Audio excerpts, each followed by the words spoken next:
Live from downtown Detroit, Local 4 News at 11 starts now.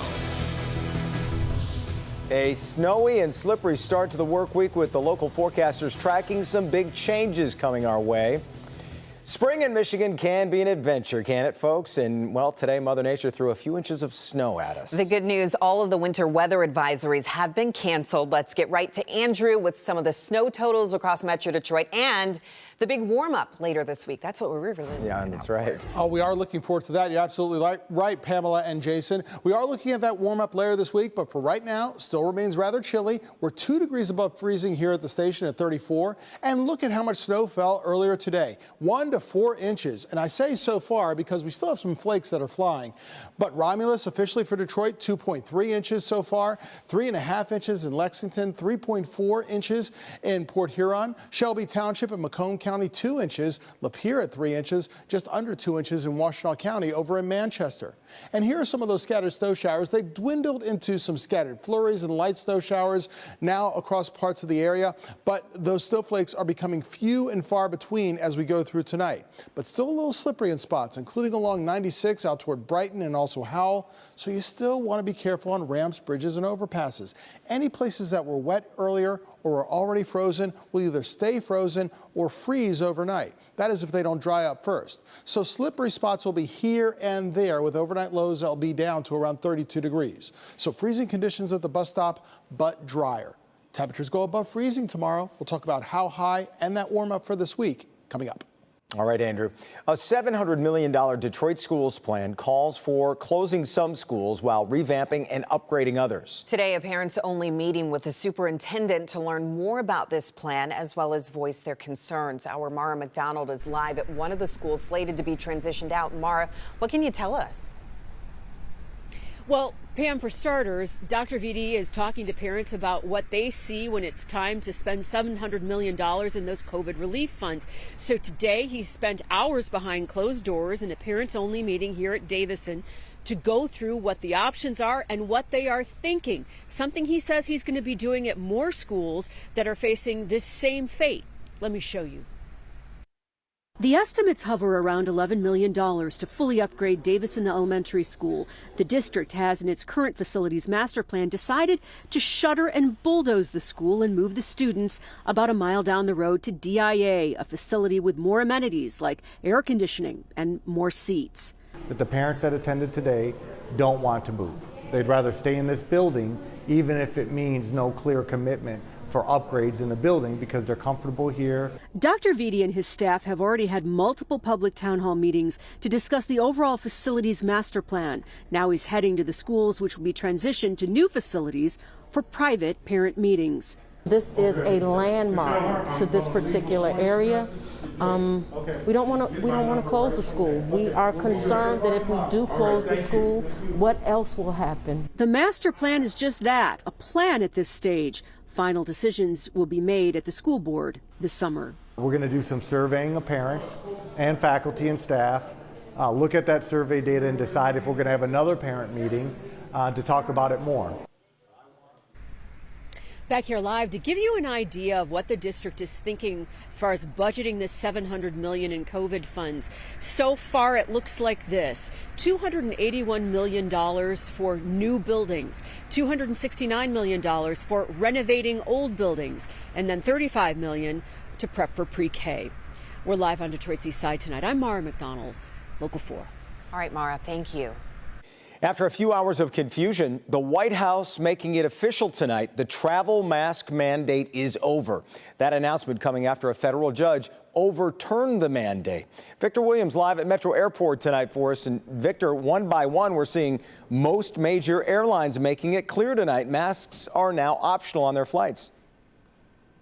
Yes, that is correct, Jason. Mask wearing has become completely optional for most airlines, and maybe this will become a thing of the past fully. We did see multiple people inside the airport without a mask on. Even spoke to some people who were in the air when the announcement was made, but not everyone is on the same page about how they feel.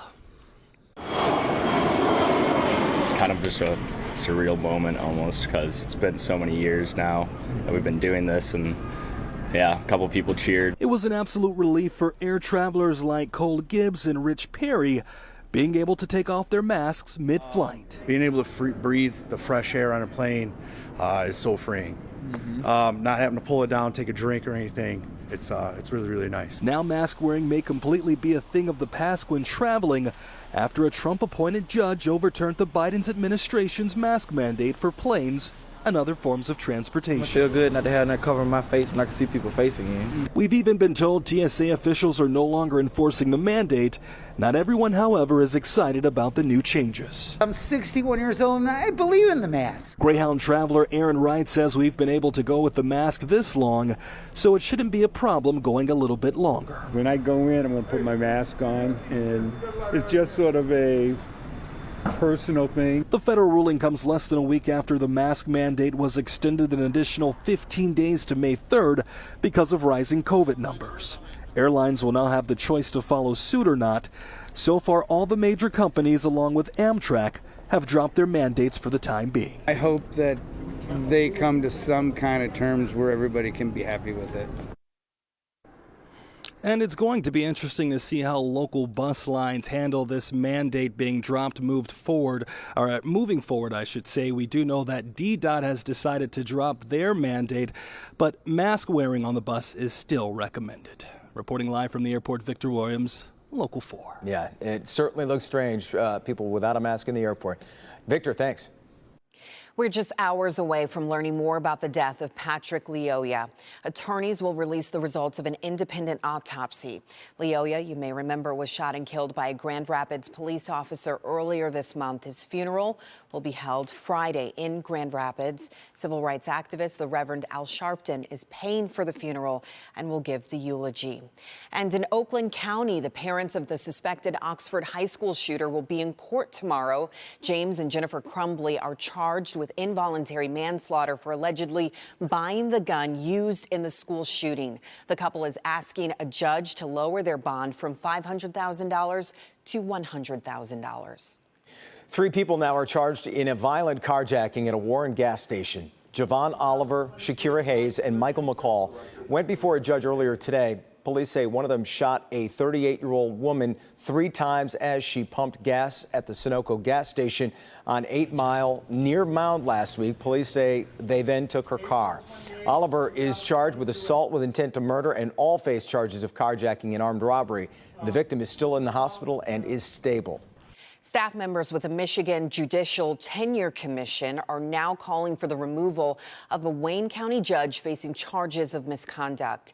Judge Tracy Green is accused of covering up allegations in a case involving her own son.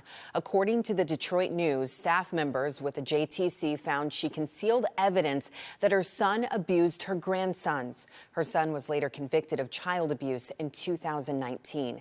Judge Green's case now goes to 9 JTC commissioners who could then send the matter to the state Supreme Court, who has the authority to remove Green from the bench. Time is very much running out now if you haven't filed your income taxes. The deadline is midnight tonight for filing electronically. However, if you need extra time, you can file Form 4868 for an automatic 6-month extension. But if you are planning on an extension, remember the IRS does require a payment from any taxpayer who owes money.